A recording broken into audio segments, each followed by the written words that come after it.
외국에서 배웠지, 뭐 독일에서 배우고, 뭐 어디 미국에서 배우고 이렇게 했는데, 성경의 각본이 여러분들 전혀 다른 신학적 기호가 권위를 가지고 있다. 그렇게 하는 것처럼, 그런 하나님의 자신의 모든 계시는 이 사실에 기초하는 건데, 예수님이 내가 사실이라고 했잖아요. 근데 이 사람들은 이 후대의 제자들이 또 다른 제자들이 초대교회 시절에 교회 되기 위해서 예수님을 더 높이 해서 오버하기 위해서 말씀을 여기에 뭐 집어넣고 또 어떤 걸 빼고 했다. 이래 이야기하는 겁니다. 그렇지 않습니다. 성경 모든 이 말씀들은 성령의 영감으로 되어 있어요. 성령의 조명으로 되어 있다.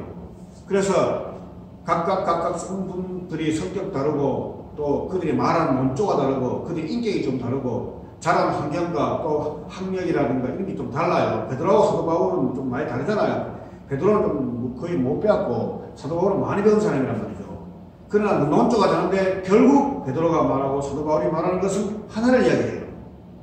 누구를 이야기합니까? 예수님을 이야기합니다. 그러니까 다양하게 이야기하지만은 다양한 한 뿌리에서 다양하게 이렇게 꽃을 피우고 저렇게 열매를 맺고 다양하게 이야기하는 다른 표현을 하고 있는 겁니다. 거기에 따른 자기들은 증인이라는 거예요. 어떤 권리도 없어요. 그냥 나는 예수님에 대해서 내 예수님을 받았고 예수님에 대해서 알기 때문에 그분이 나에게 자기가 가지고 있는 그분의 믿음을 나에게 주었기 때문에 성령을 내가 소유했기 때문에 여기에 이들은 감격해서 이분이 누구나를 갖다가 소개하고 증언하는 증언자입니다. 그리고 그 사람들은, 이 학자들은 보면 마태는 마태가 다르고 마가는 마가대로 다르고 다른데 한 통속에서 한 어떤 생각에서 한 사상에서 한 뿌리에서 나오는 것이 아니고 이 차이가 발생해 버리면은 이거는 어떻게 된 겁니까? 마태가 말하는 예수가 다르고 마가가 말하는 예수가 다르고 사도행전에서 말하는 예수 다 달라버리면은 그런데 달라버리면 이거는 여러 개의 여러분 중심이 생겨버립니다. 또 바울이 말하는 구원론은 야고보에 말하는 구원론과 다르고 야고보는 행함을 강조했고 사도 바울은 믿음을 강조했으니까 다르지 않느냐? 제가 전에 했잖아요. 우리 예수님께서 말씀하실 때 그 말씀 안에는 믿음과 행동이 같이 포함되어 있다. 아람어로 말씀하실 때. 히브리어도 똑같이 그렇게 다 포함돼서 나옵니다. 근데 헬라 사람들은 이것을 해석할 때에 두 개가 이렇게 나눠서 다른 단어를 썼어요. 나눠가 다른 단어를 쓴 거는 둘이가 아니다고 빼놓자는 뜻이 아니고 이렇게 다양하게 쓴다는 건데 사람들은 오해해가지고 번역 성경만 집다보고 한쪽만 집다 강조하니까 그 사람은 행위다, 그 사람은 믿음이다. 그거하고 싸우고 있었단 말이죠. 이 두 개 다 포함되는 거예요. 사람은 누구나 이성을 가진 사람도 합리적으로 이성적으로 이것이 옳다 싶으면 행동한단 말이에요. 우리가 믿음이라는 것은 추상적인 것 같지만 그렇지 않습니다. 예수님 주시는 그 믿음을 내가 알고 그 믿음에 확신이 생기면 그 사람 행동하게 돼 있어요. 행동 안 할 수가 없습니다. 그러니까 믿음과 행동은 하나죠.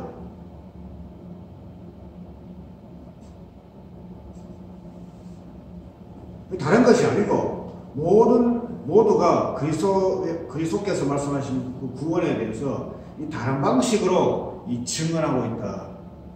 이래서 조금 차이가 있는 것이지 그거는 차이가 없습니다.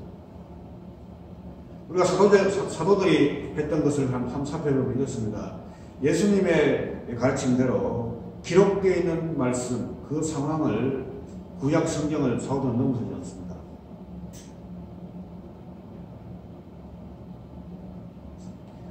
예수 그리스도에 속한 모든 것은 구약 예언의 성취로 이해하고 증언했어요. 또 구약 성경 안에 하나님의 계시는 예수 안에서 온전히 드러나고 선포되어 있는 것으로 보여져요. 그럼 사도들이 기록한 이 신약 성경은 거기에 모든 것에 대한 확고한 확증입니다. 이게 다 완성되었으니까 너는 마음껏 들어가라.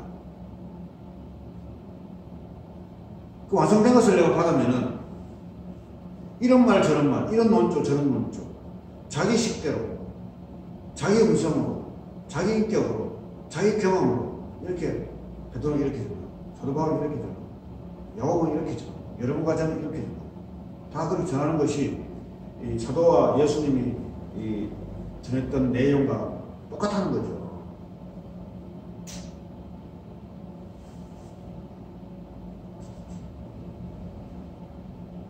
그 성경 이 텍스트를 넘어서면은 그것이 바로 교만입니다.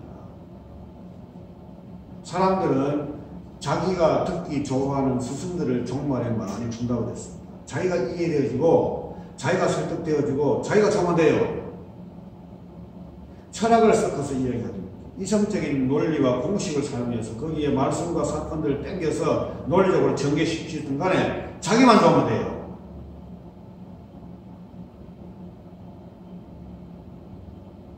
그러나 우리 그리스도 사도 바울은 인간의 정과 욕심도 십자가에 못 박았다고 그랬습니다. 사람 보고 따르지 말라는 겁니다. 그 사람 내하고 친하기 때문에, 저 사람 내 선배이기 때문에, 저 사람이 나를 도와줬기 때문에 이런 걸 따르지 말고 과연 말씀이 맞는가 안 맞는가, 내 속에 있는 성령을 통해서 판단해서 그래서 그 말씀의 길을 따라가라는 겁니다. 따라가는 겁니다. 그리고 배우고 또 그것을 귀에서 너희들이 전하고. 이제는 구약과 신약이 동시에 있습니다. 그럼 신약은 예수님을 이야기하고 구약은 예수님에 대한 예언을 또 말합니다. 그래서 신약 입장에서 구약을 예수님을 통해서 구약 전체를 보고 바로 예수님이 이러한 분이라는 것을 이야기해 주고 있습니다. 그분이 하신 일은 뭡니까? 바로 여러 가지가 있지만은 최종적으로 십자가의 죽으심입니다. 그 죽으심의 말씀을 다시 사도는 또 재해석해서 우리에게 전해주고 있어요. 적그리스도들은 요한 1서, 2서, 3서, 요한 1서와 요한 2서에 보면은 적그리스도들을 복수로 썼어요. 적그리스도가 있고 적그리스도들이 있다는 겁니다. 그들이 하는 일은 세상의 권력, 또 세상의 경제, 또 이 세상을 장악해서 어떻게 하든 간에 우리 예수님이 주라는 사실을 인정하지 않고, 그 다음에 예수님을 따르는 사람을 어떻게 하든 간에 그 말씀에서 벗어나게 하기 위해서 여러 가지 방법을 동원하고, 또 교회 속에서도 이미 적그리스도가 들어가서 유사복음을 전합니다. 유사복음을. 성경을 넘어선다는 거죠. 성경을 섞어가면서 성경적인 이야기를 한다고 하면서도 그러나 결국은 그게 성경적이 아닌 성경과 다른 세상 지혜와 세상 학문과 인간의 이성을 섞어서 마치 성경의 말씀처럼 그렇게 오도하고 교묘하게 한다는 거죠. 그러나 성령을 받고 정말 하나님의 말씀을 받으면은 자기가 그것을 다 논조를 다 그 논지를 다 설명을 못해도 이게 아니라는 걸 알아요. 데살로니가 사람들은 베레아 사람들은 데살로니가 사람보다 더 훌륭해서 바울과 실라가 뭘 전했습니까? 이 구약 성경을 가지고 이 구약의 모든 예언들은 예수님을 말합니다. 그 이야기를 갖다가 듣고 난 후에 진지하게 듣고 집에 가서 만나 성경을 뒤져가지고 계속 판단하는 겁니다. 계속 분별하는 거예요. 맞으니까 믿더라 그랬습니다. 맞지 않으면 버려야 되죠. 아무리 아볼로고 뭐 사도 바울이고 천사라도 내 속에 있는 성령이 가르쳐 줍니다. 맞는지 안 맞는지, 진짜인지 가짜인지. 그때 우리는 그 성령을 의탁해서 판단해서 옳은 길로, 바른 진리의 길로 따라가야 하지 않습니까? 제발 조금만 육신적인 생각을 해버리면은 사단은 침투해서 여러분이 가지고 있고 여러분에게 주신 그 성령과 말씀들을 해방하고 희석시킵니다.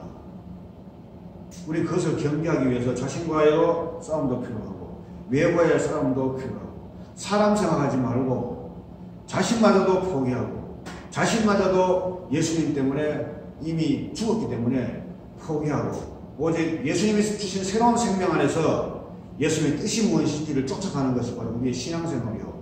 그런 사람이 거뜬하게 다른 사람과 달리 온전한 여러분들 구원을 받습니다.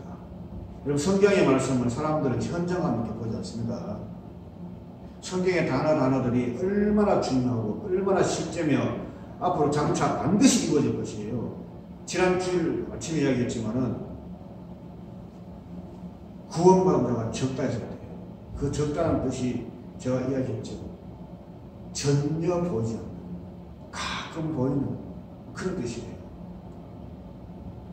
우리가 적다는 말을 해버리면은 10만 명과 그 다음에 1000명이 같이 있을 때 이 1000명은 10만 명이 적은 거예요. 그렇게 생각할 수 있습니다. 그러나 여기는 절대적인 개념입니다.